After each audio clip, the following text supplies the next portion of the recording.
architect, director of our plays, and also my wife. So she's got something to say.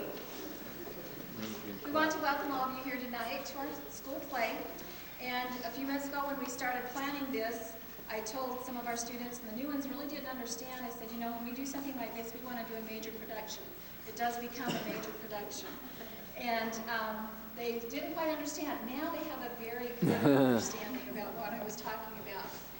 But when we started talking about what play we wanted to do, we talked about the different kinds we've done, and some of the older students said, we've never done a comedy, Mrs. Musson. We want to do a comedy, and we realized it's very difficult to find a comedy with a spiritual theme. So this does not really have any biblical theme to it. Our Christmas programs always do, of course. But we do hope you will enjoy it. It is just a comedy. The second play that we have is a fable, and it does have a lesson to be learned. It has a moral to the story. And the kids, I hope, have all learned that moral as we go through it.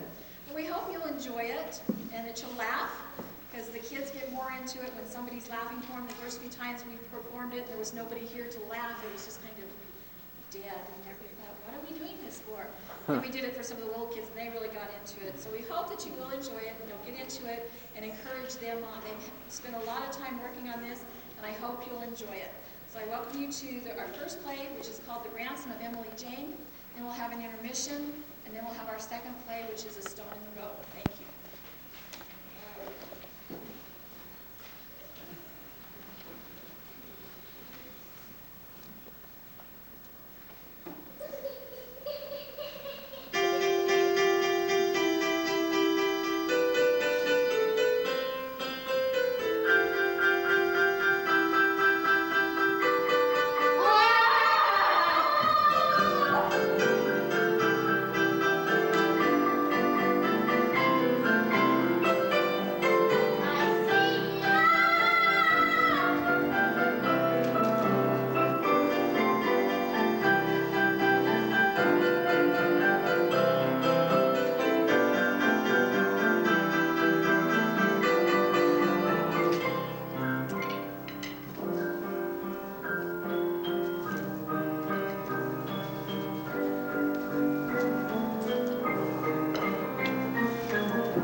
Maybe we ought to try some other kid.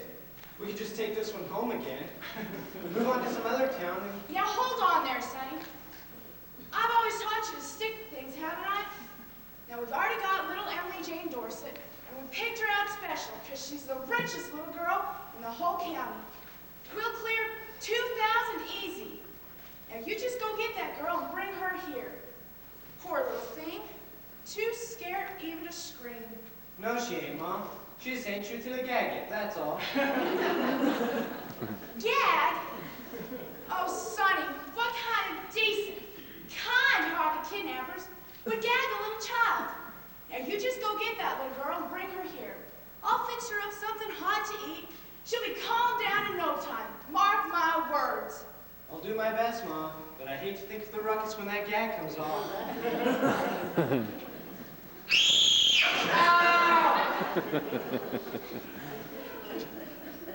What happened to your finger, Sonny?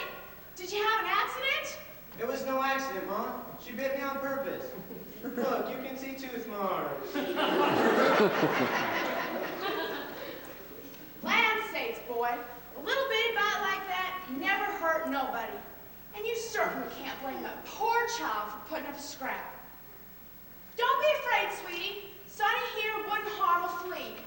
Now you come on up here, and as soon as I take the horse and buggy back to the stable, we'll have a good hot supper. And Sonny can play with you while I'm gone. Won't that be nice? Take that, and that, and that! Nobody gags mighty Red Chief, terror of the Western Plains, and lives to tell the tale. No, sir, take that, and that! Say, am I kidnapped? Well, we don't like to use that exact word, honey. Let's just say we've borrowed you for a while, just for fun. We'll be writing your daddy, and as soon as he answers our letter, you can go home again. How does that sound? I don't want to go home. I've always wanted to be stolen by bandits, but we don't get too many around here. Nothing exciting ever happens in this old town. Hey, a real robber's cave. Got any treasure in there? No, sweetie. Just the supplies. We're gonna fix it up real nice and cozy, and then... Oh, treasure? I thought all robbers had treasure. Gold and jewels and stuff like that. Or are we gonna sneak into town and heist the bank? Hey, is that it? Are we going out robbing? Can I come? Say, my pa's the president of the bank, and I'm where he keeps the key.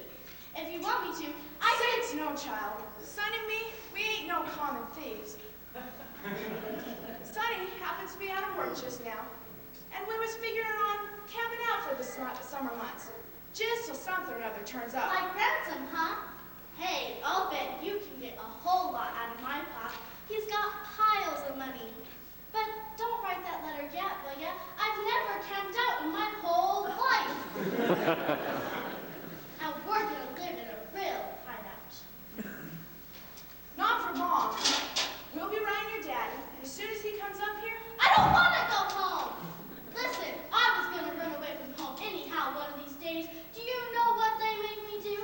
They make me take piano lessons, and they make me go to school, and they won't even let me have a dog. And they make me get dressed up on Sundays. I even have to have a governess. She's a prune. Hey, do you got any blankets in that cave? why, sure we do. Not taking a chill, are you? Me, I never took a chill in my whole life. I just want to play Indian, that's all. I'll be Red Chief. And Sonny can be old Hank the Trapper. He'll be my captain, and then I'll scalp him, and I'll burn him at the stake. And you can be old Snake the Spy. And we I can... can't play right now, Emily Jane. I gotta take the horse and buggy back to town. I'll take it, Mom. I'll take it. No, you stay here and play with Emily Jane. Red Chief! Call me Red Chief! Red Chief, you stay here and play Indians. Keep the child from being homesick. I want to scout around town a bit, see what they're saying. Boy, I'll bet they're worried. I'll bet everybody in the town is talking about me. They never had a real kidnapping in our town before, and I'll bet the sheriff's getting up a posse and everything. More than likely.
know Simpson's house? Who?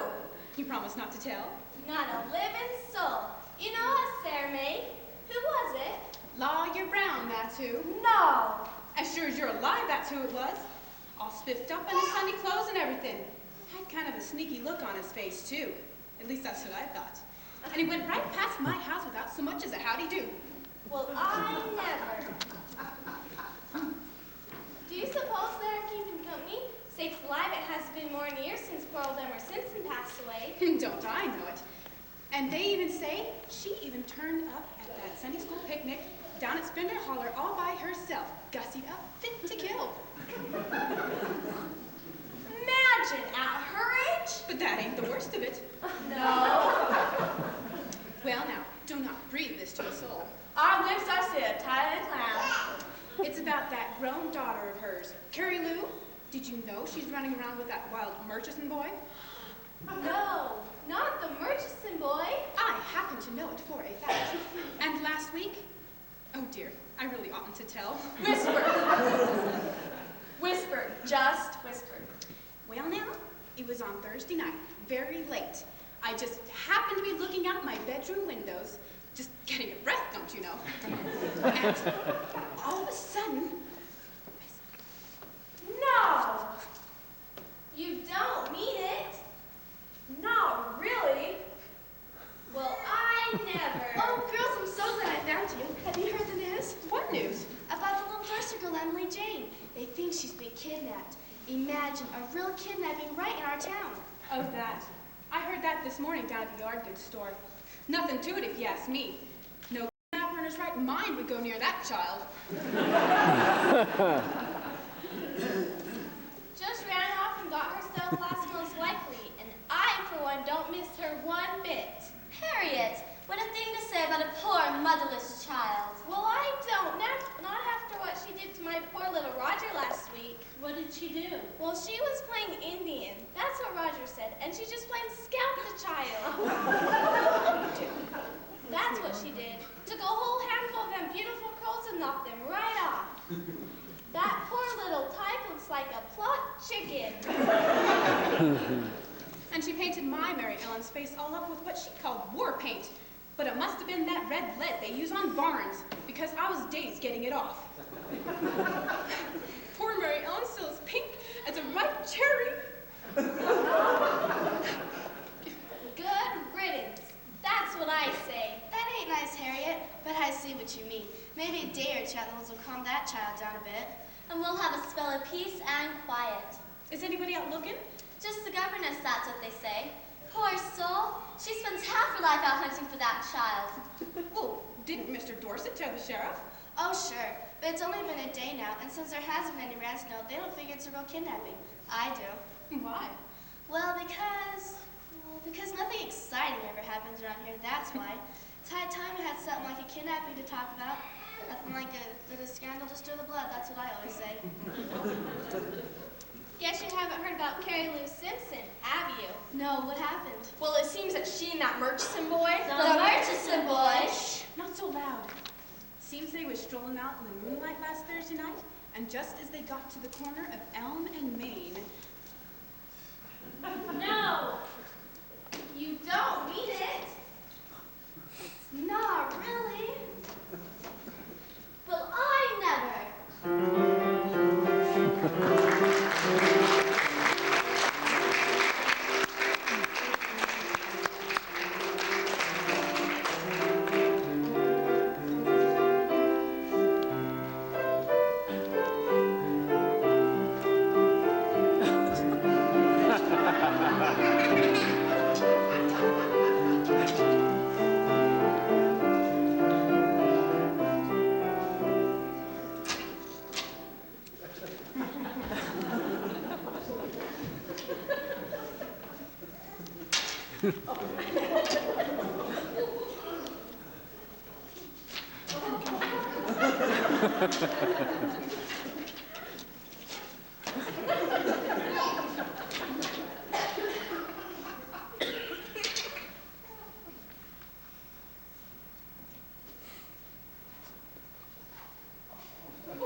Let's take that gag off now, Emily Jane. I got some business to talk over with Sonny. At sunset, Red Chief say, when sunset comes, wicked chapel must be burned at the stake. Stand back, hellface. Now look here, Emily Jane. Red Chief! Call me Red Chief! Now look here, child. Don't you go fooling with Mom Griggs. Sonny, we got business to do. So you just let that boy go, or there'll be no supper for you. Oh, well, all right. Red Chief say, never mind sunset. Wicked trapper must be burned at sunrise instead. So, what's for supper? Never you mind about supper just now. Sonny and me, we got a very important letter to write. Sakes alive, Sonny, what happened to your hair? You're printing your balls of an old turkey. She scalped me, Mom. She scalped me. Whacked a whole bunch of my hair out with a penknife. That's what she did. And then she was going to burn me at the stake. Oh, now, Sonny, that's just plain foolishness. The child was only playing make-believe Indian. She wasn't going to do no such thing. Were you, Emily Jane? Red Chief mean what Red Chief say. When sunrise comes... By sunrise, you'll be long gone. I'm going to deliver the ransom note to your pa this very night. And he'll be up here to fetch you off in a hurry. Mark my words. So you just stay quiet for a spell, so Sonny and I can get working. Let's get right to it, Mom. Sunrise ain't too far away, and I really don't want to be burned at the stake. Now, you stop talking foolishness, Sonny. And you give me some paper out of that there grocery box. And make it snappy. We ain't got time to waste. Was everybody out looking? Did they get up a posse? Are we gonna have to make a getaway? It don't look that way, Emily Jane. Not a whole lot of commotion going on down there. Lestwise, not yet. But after I deliver the ransom note, there'll be some ruckus. You can count on it. Now, here's what my plan is. I'll sneak down as soon as it gets dark, slip the letter under old man's Dorset door, then run for it. After that... Emily Jane! Emily Jane! Emily Jane Dorset! Who in tarnation is that? Old prune face, that's who. My governess. Boy, she never lets me have any fun. I can't even get myself kidnapped without her pestering me. What are we going to do, Mom? If she spots us, she'll run back and tell the sheriff for sure. They'll be after us. We'll end up in jail. Oh, Mom, we was going to go straight right after this. Ain't that what we decided, Mom? That's right, Sonny. Just as soon as we have enough cash to pull off that phony real estate scheme we was planning for next week, after that we can settle down and become respectable. At least for winter. Emily Jane! Emily Jane! In the meantime, I reckon we're gonna have to kidnap her too. Oh, hey, that will spoil everything. What do we have to go and kidnap an old prune for? 'Cause if we don't, it should be blabbing all over town in no time. You just go on out and grab her, Sonny. But, Mom, I'm all black and blue now. What if she fights back the way the kid did? She won't. She's a scaredy cat. You know what I did last week? I stuck a frog in her bed. A great big slimy wiggly one. And the minute she touched it with her toes... That was plain mean, Emily Jane. What'd you go and do a thing like that for? Just to liven her up some. All she does is read and play the piano and stuff like that. She's a prune. Well, the way I look at it, if she's the type to be scared out of her wits by a little bitty frog, then she ought to faint dead away at the sight of a full-grown man coming at her out of the woods. So, talk to her quiet like. I never was much of a hand for fainting. Here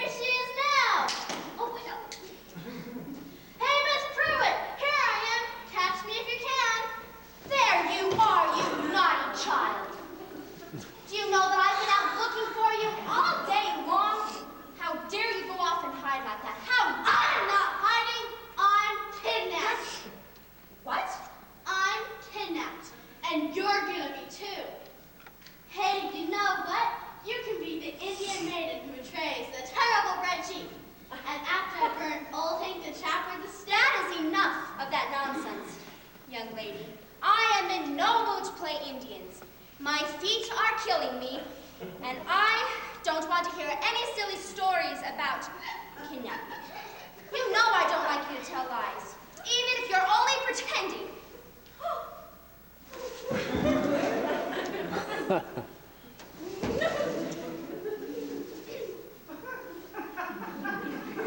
See, I am kidnapped. And you better come quiet, or there's no telling what they'll do. They're real desperados. Do you know what they did? They tied me up, and then Now hold on, Emily Jane. We didn't do one bit of harm. Though, I must say, did a pretty good job while studying here. Oh, shucks. That's all right. Kids will be kids. That's what I always say. Emily Jane can be quite difficult. I know that. Suppose I take her off your hands. We'll just go along home now. But we can't go home! We're kidnapped. So, there. That's right, ma'am. We're holding the child for ransom.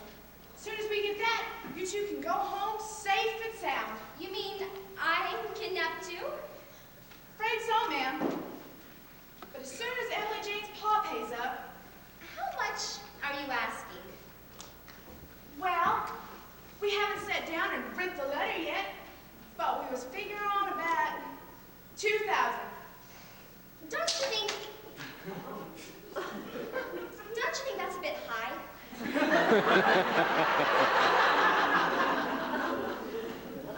Ebenezer Dorset's pretty stingy. That's what I've heard. Ow! Suppose she won't pay. We'd be stuck with a kid for life.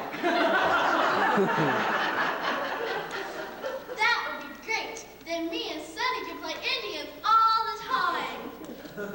Only that next time, I'm not gonna be an Indian. I'm gonna be lone black scout and ride to the stockade to warn the settlers that the Indians are coming. And Sonny can be my trusty horse. And Miss Pruitt, she can be an Indian brave, and we can shoot at her and everything. I think 1,000 is far more reasonable. Maybe 500.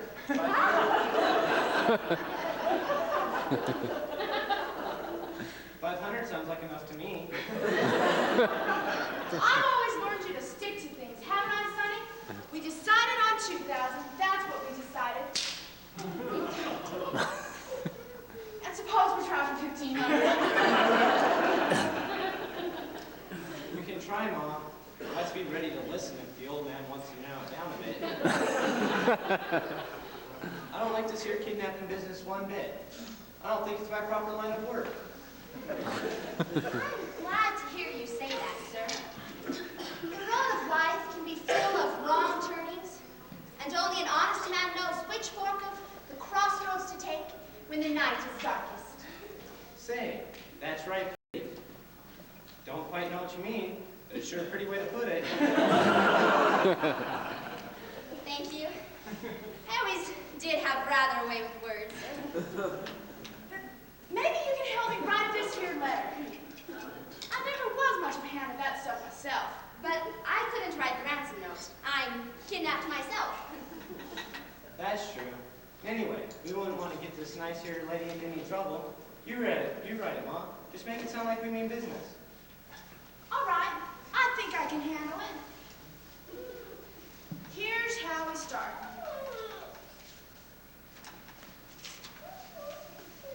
Ebenezer Dorset-esque. Ask.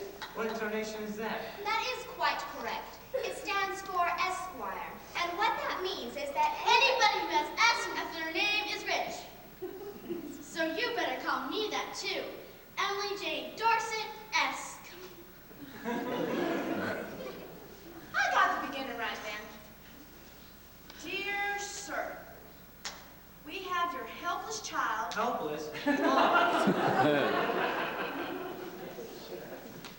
We have your helpless child, Emily Jane, and are holding her for ransom. We demand payment of $2,000. 1,500, Mom. 1,500.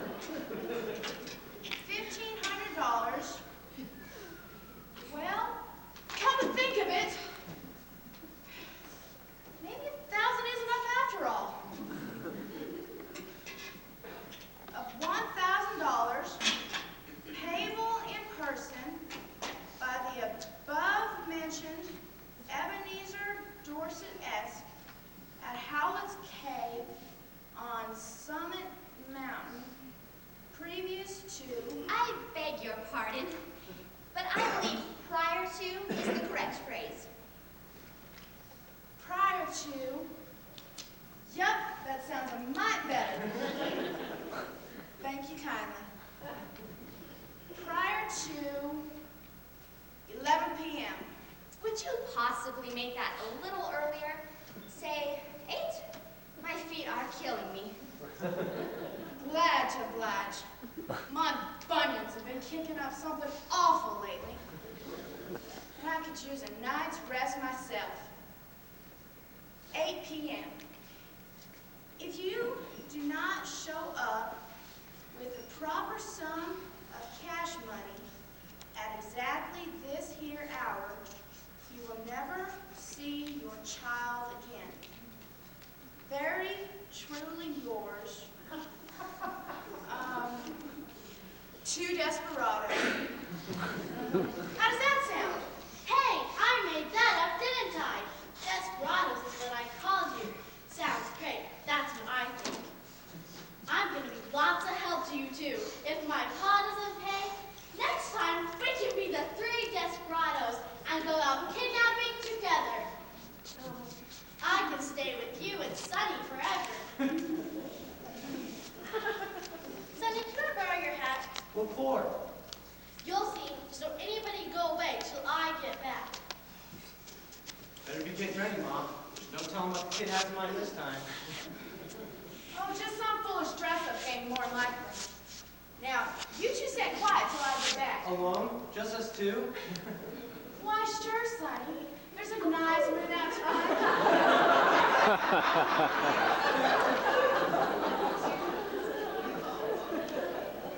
And maybe Miss Pruitt here will be inspired to tell you some more pretty things.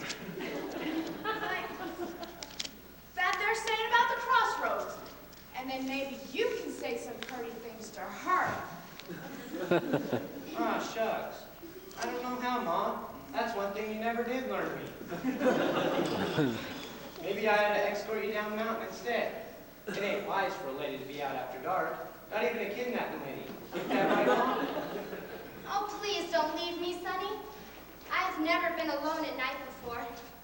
And you don't know what might happen way out here with the world full of desperados and... Oh! I'm sorry. I didn't mean that. That's all right, ma'am. No desperados will bother you while I'm around. That's for sure. Ma here, she knows her way down the mountain well enough. You'll be fine, Miss Pruitt. You can count on me. That's more like it, Sonny. Now, I'll be back as soon as I deliver the ransom note, and then Old Man Dorset will be up here, and after that, we can go on our way to the real estate scheme, just like we was planning. So I better be going. Yippee! Yowie! I'm Long Black Scout, and I'm out for blood. As soon as I capture me a wild horse, I'm off to the stockade. Yippee! Yowie! Make it 500, Ma. 500.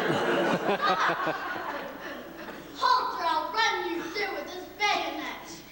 You're right, Sonny. No point being greedy, that's what I always say. 500 tops!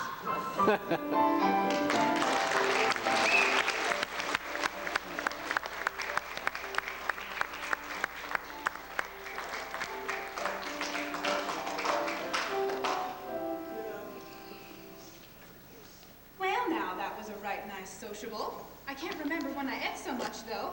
That plum pie was just about the best I ever had. I didn't touch it. Goodness, did you know who brought it? Elsie Simpson, that's who. And everybody knows she never had a way of cooking. No telling what she might have put into it. Oh, mercy. I'm gonna be indigestible all night long. I was so worried about what she was wearing, I didn't even realize what she had brought. Did you see that there flouncy dress with all them ribbons and bows? A body would think she was trying to look 16. And she's a good 40, if she's an 8. Everybody knows that. Everybody except Lawyer Brown. He looked like a lovesick puppy, didn't he?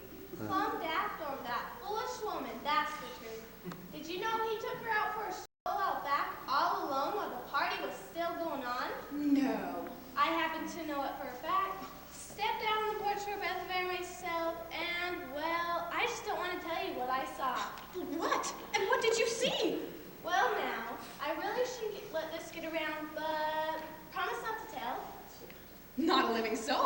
You know this big old maple tree with the hammock slung under it? Well, the two of them... No! Not really. You don't mean it. Will I never? Wait for us, girls. Wait for us. Just wait till you hear. Hear what? What? About the little Dorset girl, Emily Jane. Oh, I thought it was going to be something about Elsie. Or maybe Carrie Lou. Did you know she didn't even turn up at the sociable? Goodness only knows where her and that Murchison boy ran off to. But it's a real kidnapping. Isn't that exciting? Mr. Dorset got the ransom this very evening. Well, how do you know? Well, I got it Rose Havemeyer, and she heard from Evelyn Stubbins, and, you know, she has the same cleaning lady as Mr. Dorset. So she asked her, and the cleaning lady... Well, what did it say? How much were they asking? I'm not exactly sure because I do get kind of mixed up with those figures. It's either 500 or 5,000. I'm not exactly sure. I do get kind of mixed up sometimes. It must be 5,000. 500 is nothing, at least not to Mr. Dorset. Imagine, $5,000. Will he pay, do you think? Well, he has to. The note said that if he didn't, he would never see the child again. But the sheriff said he ought to think it over.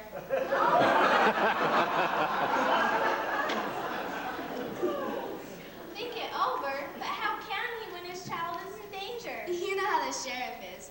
He never did forgive Emily Jane for unhitching his buggy and clear down Front Street into the river. I think he'd have murdered her right on the spot if her governess hadn't come along and dragged her home. Guess he's just in no hurry to have her back in town, that's all. Of course, he does have his duty to the law. I suppose sooner or later. Oh, look, girls, look who's coming, pretending on anything. It's supposed to be a secret. Evening, Mr. Dorset. Evening, ladies. Mr. Dorset, understand you're having a mite trouble. A mite. Nothing a little play on the horse sense can't take care of. Is there anything we can help you with? No, thanks anyway. Just need to do a little financial maneuvering, that's all. Kind of a private matter between me and the sheriff. If you'll excuse me, I've got to be getting down to his office. You always were a marvel with business dealings, Mr. Dorset. That's what everybody says. I'm sure she'll be... I'm sure everything will turn out just fine. Evening, ladies. Poor man seemed real wrought up, didn't he? Well, just imagine, his very own little daughter held for ransom by who knows what sort of awful people. I'll bet that dear little child was just scared to death, that's what I'll bet. Crying her eyes out, most likely. Poor little thug.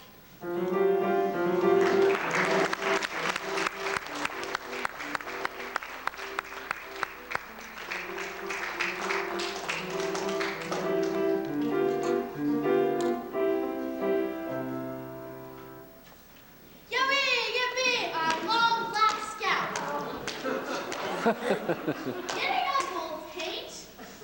Only another 100 miles to the stockade. Listen, Lone Black Scout. I don't think I can make it. My knees are plumb wore out. Then I'll just have to shoot you and put you out of misery. On the second thought, I just might make it. Just not holding me with that whip, huh? Faster, old paint, faster. The settlers will be murdered in their beds if you don't reach the stockade in time. Hey, wait, whoa! I spy a marauding Indian lying in ambush out in the bushes. Whoa, old paint! And you out there, you wicked redskin, halt or I'll shoot! It's only me, Emily Jane. Only me. No cause for alarm. Wait, Lone Black Scout. That ain't no Indian. That's one of them settlers for sure. Now, don't you lay a hand on my mom. Sakes alive, this child is a wild one. Why are you down on your knees, Sonny? Are you hurt? Oh.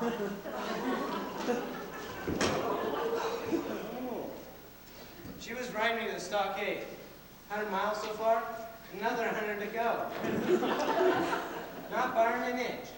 When kid plays a game, she means business. I was her horse, Old Paint. Every 10 miles, she make me stop and eat oats. I'll take something, Mom. Sand ain't a reasonable substitute. Your son is a marvel, Mrs. Griggs. He's got a real way with children. And I don't know when I ever saw Emily Jane have more fun.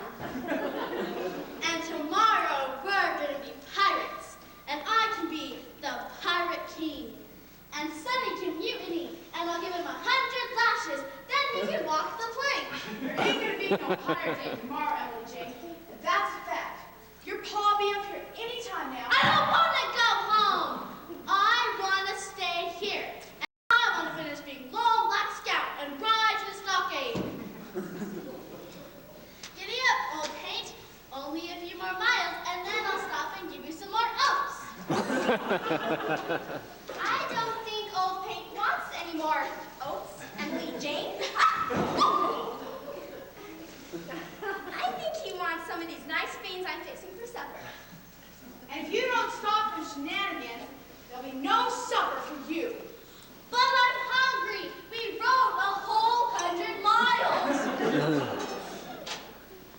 Then just sit quiet for a spell, and Miss Pruitt here will dish up some beans. I got some business to talk over with Sonny. Is everything going right down the road? Perfect, Sonny. Perfect. The whole town's wider than a pasture full of cows, and that's a fact. Funny, there didn't seem to be a soul out looking for the child. Maybe they just haven't missed her yet. I don't know, Ma. Seems to me that's a kid they definitely miss. Maybe they're just not in the all-fired hurry to get her back. That don't seem right, Sonny. Her own pa ought to be scared silly. I peeked in the window just to see what he'd do when he read the note. And you know what he did? No. What? Well, he kind of just studied it for a minute, looking no more surprised than if it had been a picture postcard from his Aunt Mary. Then what? Stuck it in his pocket, marched in the dining room, and ate his supper just as poky as you please, dessert and all. I peeked in the window just to see what he'd do. I must have been hunkered down in the rose bushes for a whole hour. But I could see him plain enough when he came out on the porch. Betty was upset, huh? Well, a body would have thought so. But maybe he's just a slow-moving sort of man. Maybe he wanted to give the whole thing a bit of thought. Because what he did was he came out on his porch, sat down in the porch swing, opened a newspaper, and didn't move a muscle until he read the thing clear down to the last page. Then he ambled on over to the sheriff's office, just as lackadaisical as if he was paying a social call. Must have been near 7 o'clock when he got there. This is nearly time now. Ain't it, Mom? Didn't we settle on 8 o'clock? Yep, won't be long now. We'll have enough time to grab ourselves a bite to eat. These beans are delicious, Mrs. Griggs. You know, I never cooked over an open fire before. Fresh air really stimulates the appetite, doesn't it?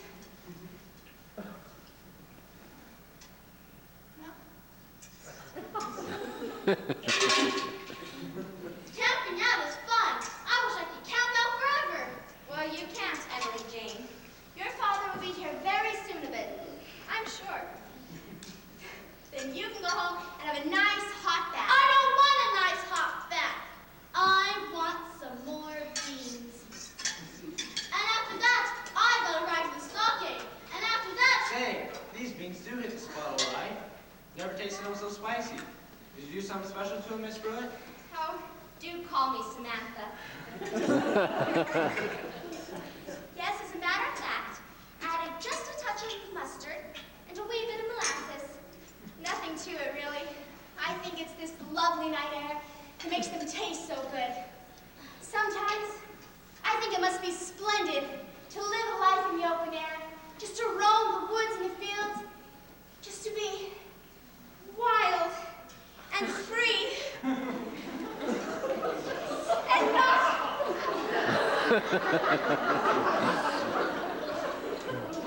not have to worry about anything. Well, sometimes it is. Sometimes it ain't. Sonny and me, we always like to hole up somewhere for the winter. But caves and things can be pretty chilly once the frost comes. But the summers are real nice. What with all the green things growing, and the trees waving in the breeze, the sunshine all day long. Why, that's awfully pretty what you said. The green things growing and the trees waving in the breeze. Really, it's quite poetic. And oh, how it makes me yearn for the simpler things of life. Sometimes I wish I could be a free spirit and not have have to worry about things like kidnapping. Hello? Did you forget we're kidnapped? Well, I declare, Emily Jane, I guess I did. But I just had the grandest time. But I suppose we'll all be over with very soon. Right you are. I hear a sound out that way. Could it be him, do you think? Just take a look, Sonny. Make sure he didn't bring nobody along. Because if he did, we'll have to run for it. Hey, let's make a getaway. Shh! Don't make a sound now, child. You gotta make sure it's your pa, all by himself. He's alone, Mom. And he must have brought the money, or he wouldn't be here at all. That you, Mr. Dorset? Right this way, sir. You'll find your little daughter safe and sound. Believe you and me, we're more than ready to let her go.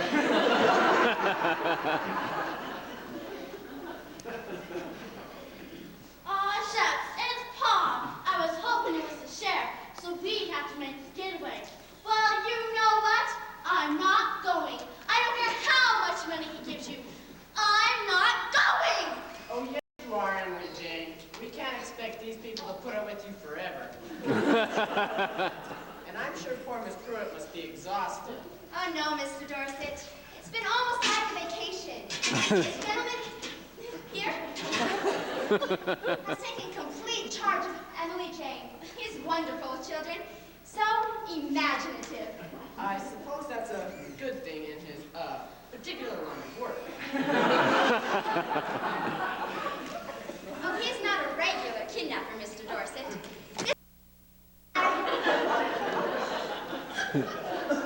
Sakes alive! A measly $500 ain't nothing. Most kidnappers ask lots more than that. Feel their demands are a little high. I hereby offer this following counter proposition, which I feel you'll be more than willing to accept. Simply return my daughter to me, pay me $250 in cash.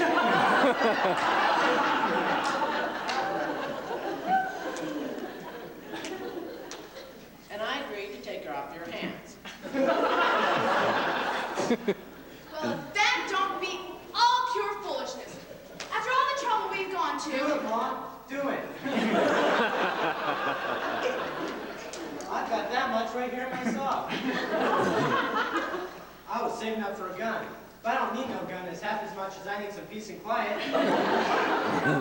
Take it, Mom. Take it. There's more.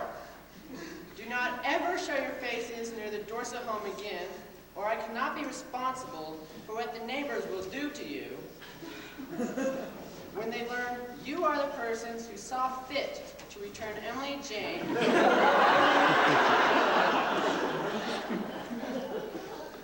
to the bosom of her community. Very truly yours, Ebenezer Dorset-esque. They murder us for sure, Mom. No, curse Paleface, no! Paleface who give bum to enemy chief must die! Red Chief, say no! Well now, Mr. Dorset, you're a mighty fair man. I can see that. And that there counter proposition has a whole lot to recommend it. Only one thing troubles me. What's that? Might the child take out after us? Most likely. Better get a move on. No. How long can you give us? Well, I'm not as strong as I used to be, but I think I can promise you a good 10 minutes. Just stick the money in my back pocket and we'll call the whole matter settled. Suppose you'll be going along too, Samantha? I suppose I will. I have my duty to Emily Jane. But I'll never forget this night. Not ever. And I'll remember what you said about the green things growing, the trees waving in the breeze. Oh, I just had the grandest time, Sonny. Don't call me that. Call me Harold.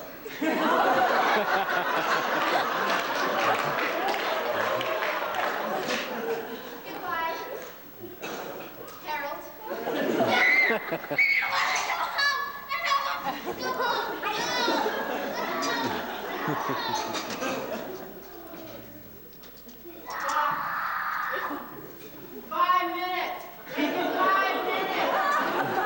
Frenchie,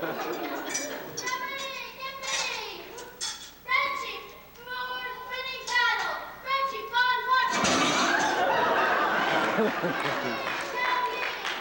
Take that, with your pal face, and that! Frenchie, mean what Frenchie say! Yippee! Yippee! Wait for me, Harold!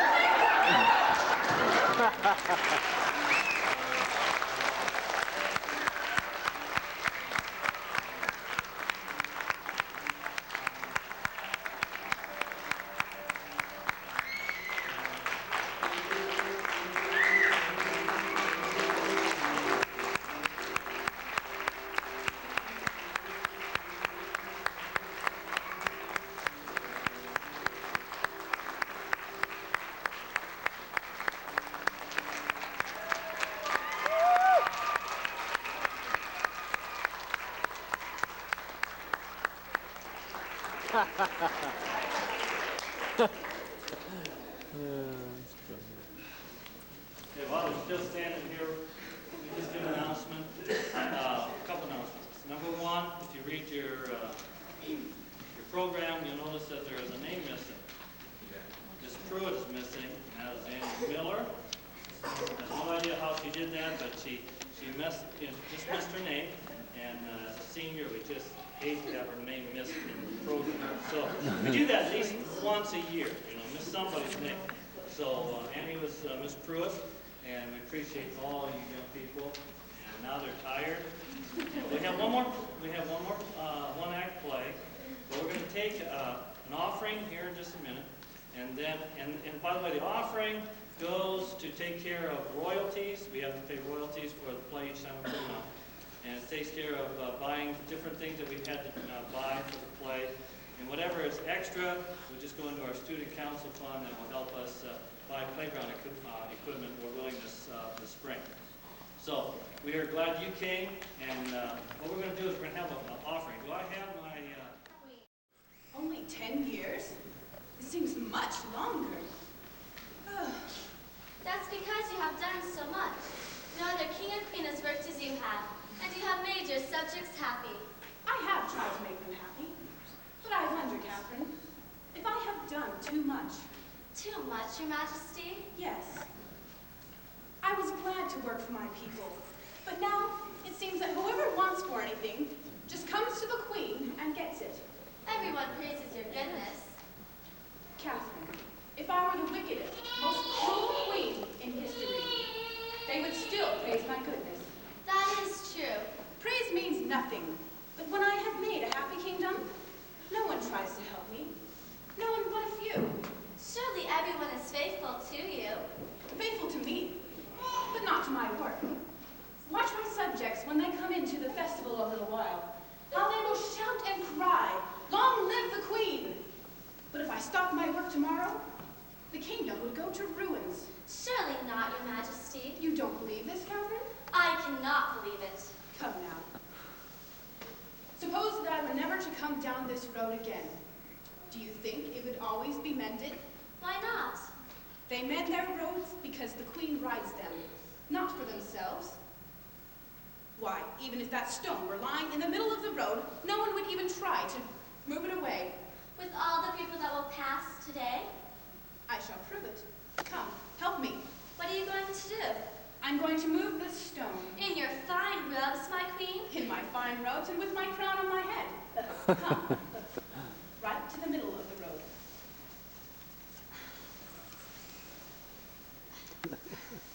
There. Now let's see what my faithful subjects will do. But Your Majesty, we must go to the palace. The people will be coming soon. The festival begins at noon. We wait here, Catherine. You will not disappoint your people. Perhaps not. I shall wait here, though, until someone move this stone, if I must wait till evening. That is your wish, my queen? That is my wish. But wait. He who removes the stone must have a reward. A reward for such a little thing? It is not such a little thing to see what must be done and do it. Queens can do no more. What reward? Perhaps something left under the stone. You're right. Here, this ring. Push it under the stone. Your favorite ruby. It will come to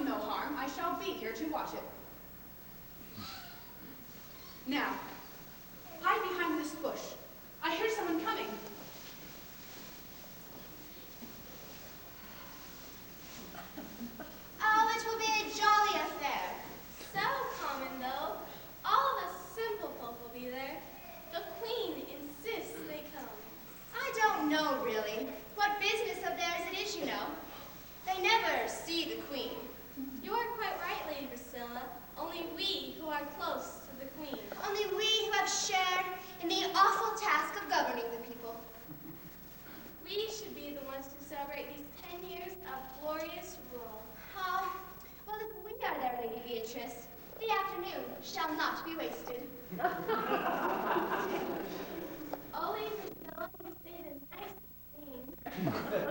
Don't I? I say, look here. What is it? It appears to be a stone. A stone. A stone. A stone, Lady Beatrice. Oh. I seldom use this very stern tone of voice, but I must use it when I see this stone. Why, Lady Priscilla? Because this stone is like no other stones. We see stones piled on top of another so that they make a wall. We even see them make those palace walls. We see stones laid down side by side so that they make a stone fence. Stones, Lady Beatrice, make only one kind of fence. A stone fence. We see stones laid down side by side and end to end so that they make a road. Sometimes we see them carved into statues, or at the bottom of a pool, or lying in a meadow. But this stone, Lady Beatrice, is like no other stones. No? No. This stone is lying in the middle of a public road. Not a stone road, but an earth road. Therefore we ask, why is this stone here? And we get no answer, do we? None at all. Then we decide that this stone does not belong on this road. Not at all? Not at all. But Lady Priscilla, where can it go? That is none of our business. I do not know where the stone will go. I do not care where the stone will go. But it must go off this road. How? There is the question. How? It could be pushed off. Oh, I have the funniest idea. Suppose I were to push it off? Oh, Lady Priscilla. Suppose I were to remove my gloves, and with a face twisted with effort, push and push and push until it were off the road. Oh, Lady Priscilla, what a wit you are. I am. Well, we've had our fun, Lady Beatrice. It's getting towards time for the festival. Shall we go? Let us. The park grounds look beautiful today, don't they? Yes. It's dreadfully warm, and when that crowd comes in.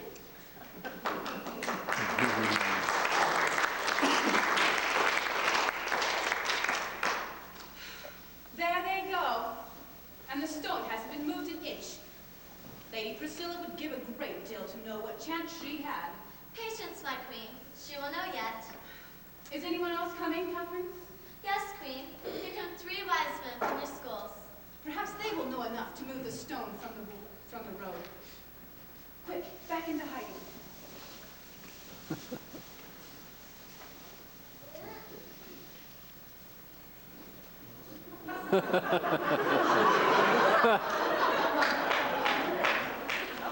So we see, that lightning is made up of 2 things. First, the sulfur deep in the ground.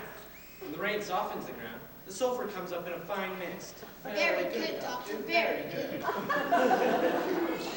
Now, there's a great deal of sand in rainwater.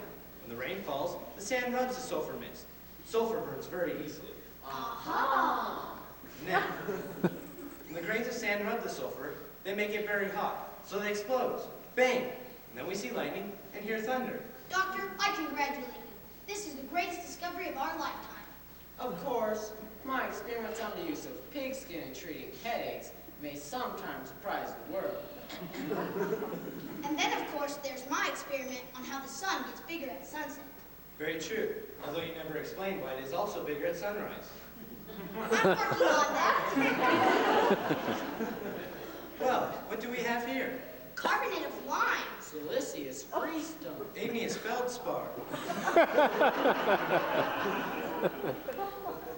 Look at the grain. But look at the color. Look at the veins. Amazing. I've never seen anything like it. I have. You know what I think? Well, This stone may be in the way.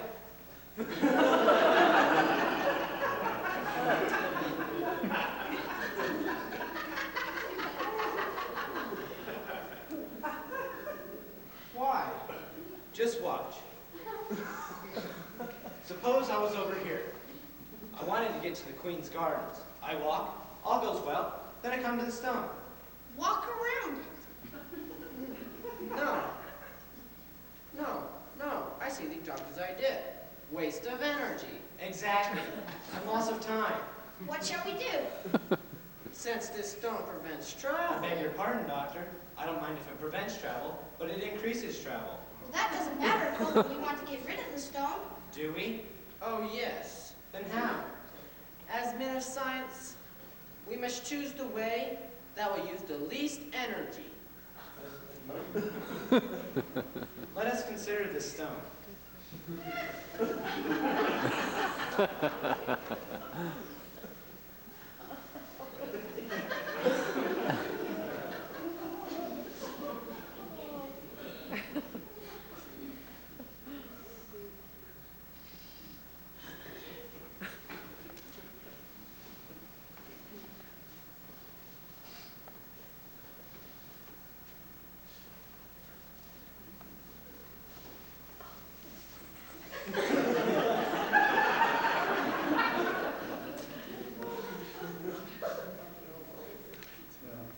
I have it.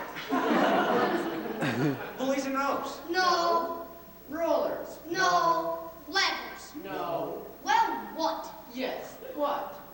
I have another idea. Suppose we tie a rope to this rock. We tie the other end of the rope to a rock on the edge of a cliff. Push the rock off the cliff, and this one gets pulled off too. Very good. No, it won't do. Why won't it do? We haven't got a cliff. You have. You have to have a cliff. That's right. Well, gentlemen, shall we go? It's getting late.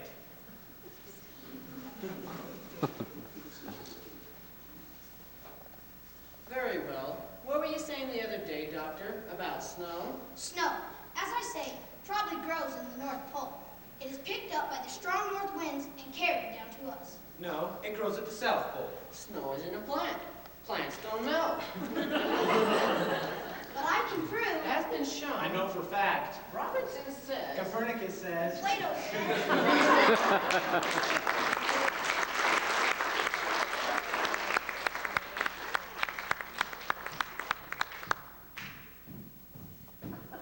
Sergeant, yes? Can we stop and rest? Company, halt. At ease. Thank you, Sergeant. I was getting a little tired myself. It's hot. Sergeant, why do we have to march in step all the time? It's in the book of regulations. Companies always march. But there's only 2 of us. 2 in the company.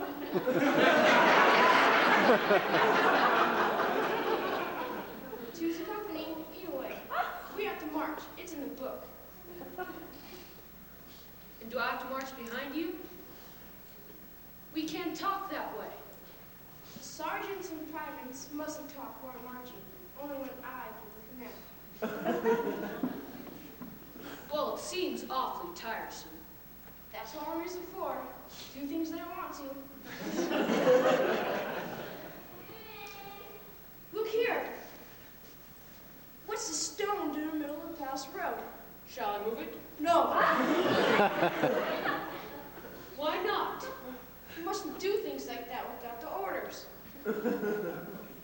Well, couldn't you just give me the order? No. I must get it from the lieutenant. Can he give the order? No, he gets it from the captain. And the captain? From the colonel. And the colonel? From the general. And the general? The general gives the order himself. Think of being able to give orders yourself. Oh, he doesn't always do it. He gets it from the queen. He does? From the queen. order to the general to the colonel, the captain, lieutenant, and you and me. Only 5 men between the queen. Makes her seem so close somehow.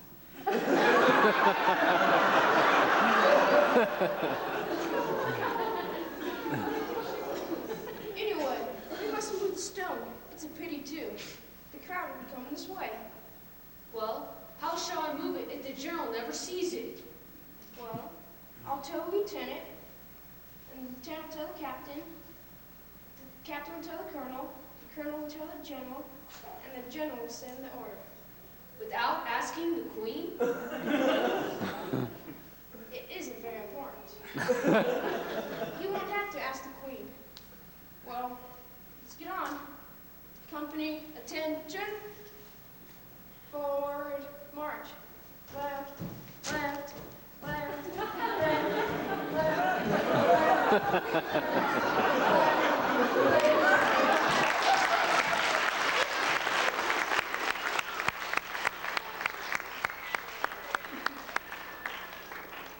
You see, Catherine, many more are coming yet, Your Majesty. But they'll all do the same thing. They'll wait for orders. All you have to do is to give orders then. Isn't there anyone who does things without being told? The ladies don't. The doctors would, but they don't know how. The soldiers mustn't. Then perhaps these rich folk will. You see them?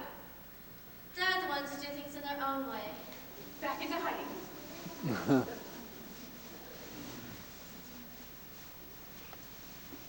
What a day! What a day! It would have to be the hottest day of the year. You didn't have to come, Mother. When the queen asks her people to a festival, why shouldn't I come? I might as well wear my fine dress once in a while. It costs me enough. I should have had a new gown for this day. A new gown? Griselda, you have enough gowns to last to the queen's 50th festival. And not one that fits Queen Halcyon. Joan, Ransom? why must you lag behind? I feel like lagging myself. Stop and rest then. Sure, I'm not tired. Then you might let me have the stone to sit on. Mother, what a way to speak to your daughter. Before Joan, too. Joan doesn't mind. It isn't the first time. Sit down, girl. It's dreadfully warm. Oh, ma'am, aren't the palace gowns lovely today? Why shouldn't they be? The queen is rich. Yes, the queen is rich, but she isn't rich enough to remove a stone from the public way. This one? Well, what's a mere stone? A mere stone. What if we had taken the carriage? The horse might have been lamed or the coach broken. Gracious, Mother, surely you could drive better than that. I shouldn't have to. The stone should be removed right now. Why don't you take it out? Who am I? A servant? It wouldn't be too hard to take a mere stone out of the road. I might, Griselda, but would anybody realize the good I've done? Would anybody realize?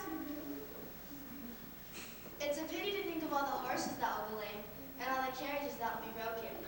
I can't stand this sunshine. Let's hurry to the palace. Very well. It's just a sign of the neglect you find everywhere. And why? Because nobody cares for his country. Everyone wants to get paid and paid for what he does.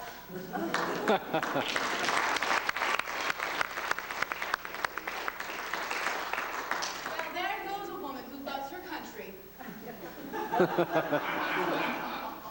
And it's a very hot day, Your Majesty.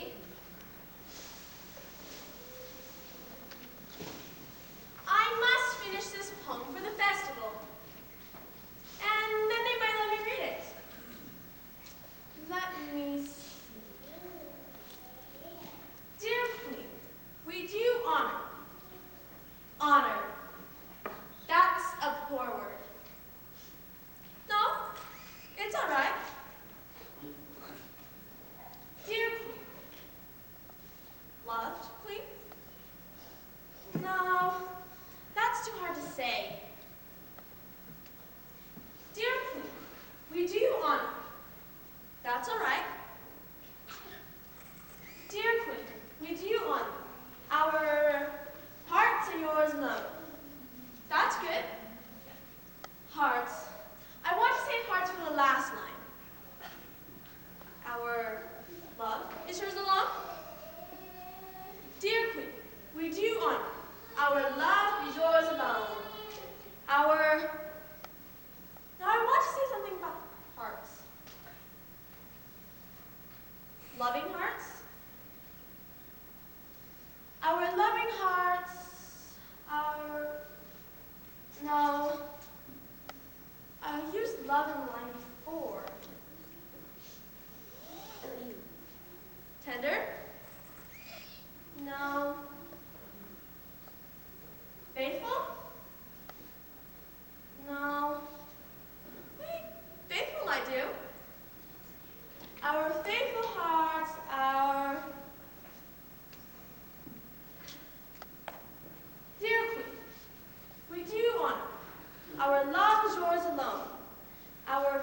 Catherine, or let you do it. It shall give her quite a surprise.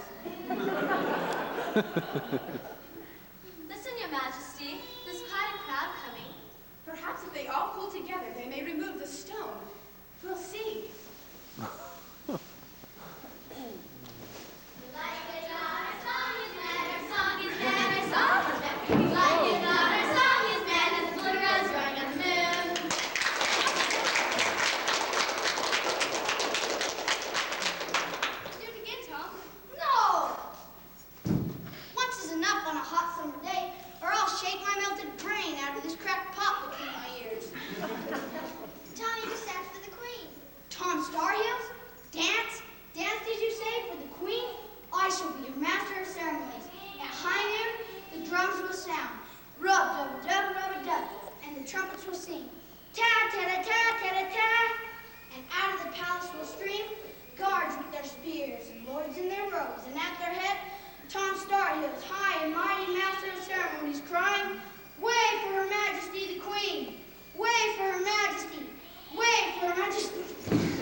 Has the prosecution witnesses?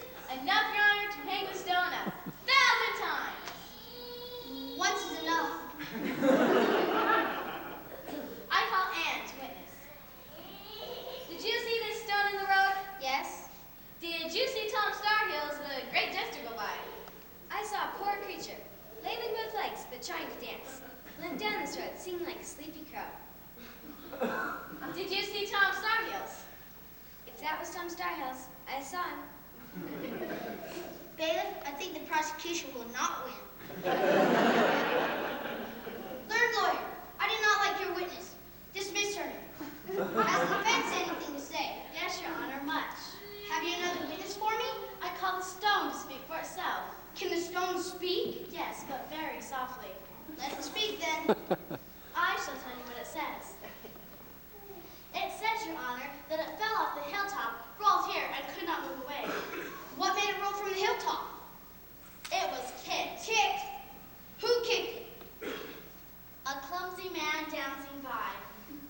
Another clumsy dancer? Who was he? A man in cap and bells named Tom Starhill.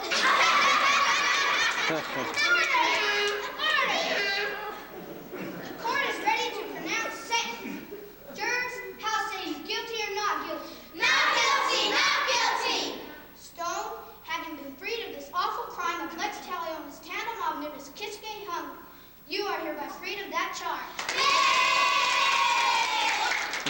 But having insulted the dancing of Tom Starhills, whom we know to have the lightest foot in the Queen's court, you are hereby sentenced to be hanged by the neck until dead. Bailiff, take away the prisoner. He's too heavy to take away, Your Honor, on a hot day. That if you cannot take away the prisoner, then you must take away the court. Off with you to the festival. Like it not, a song is better, a song is better, a song is better. Like it not, a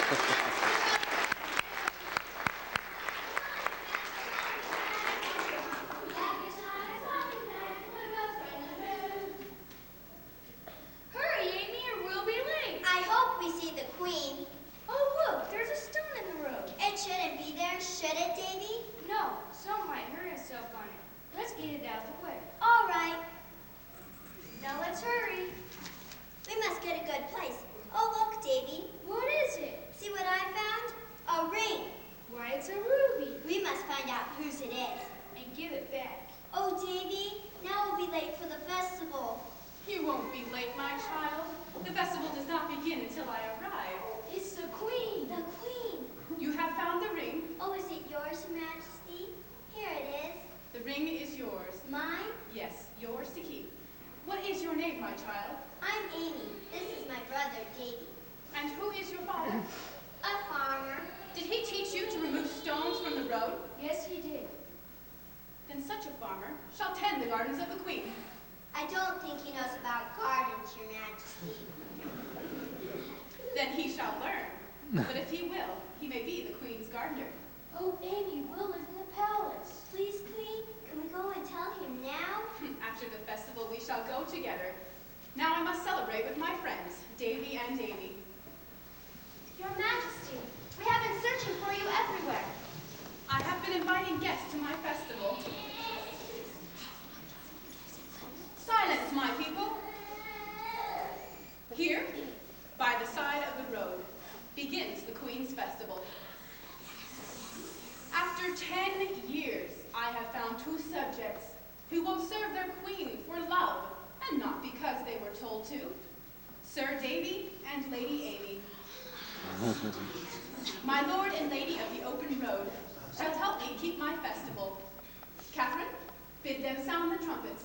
Yes, Your Majesty. But Your Majesty, what have these children done? They have removed a stone from the road. Why, that is nothing. Nothing at all. I almost did that myself.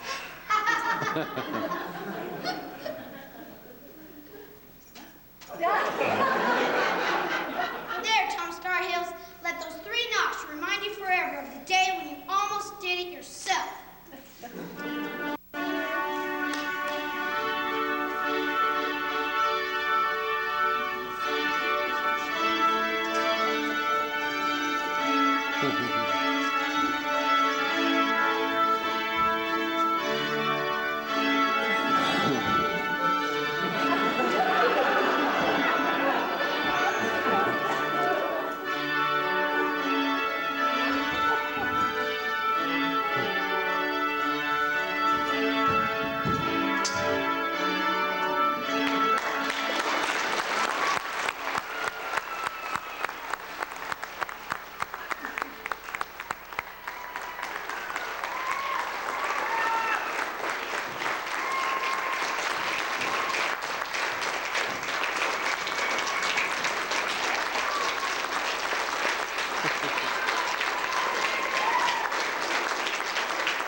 Students don't know I'm going to do this, but before I let y'all go, I know not all of you will be back tomorrow night, but I do have to introduce a few special actresses tonight.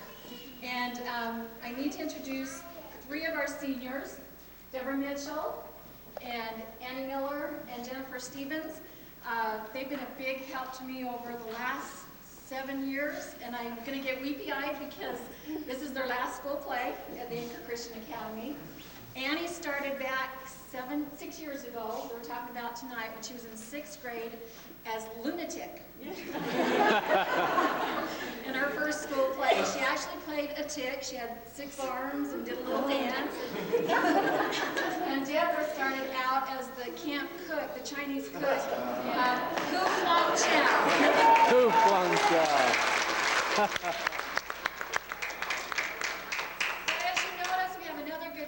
Jennifer joined us 3 years ago. She started out in Little Women when we did this 3 years ago. We only had a lot of high school girls. We didn't have any young men, and so we did Little Women, which turned out really well. She joined us too. They've been doing something every year since then. And I just want to give them a big hand because I really appreciate it. They were my student directors. They did a lot, costumes, props, helping the young ones. And as you notice, we have a good crop of little actors and actresses coming up too. So I'm excited about that. So I'd like to give them a big hand.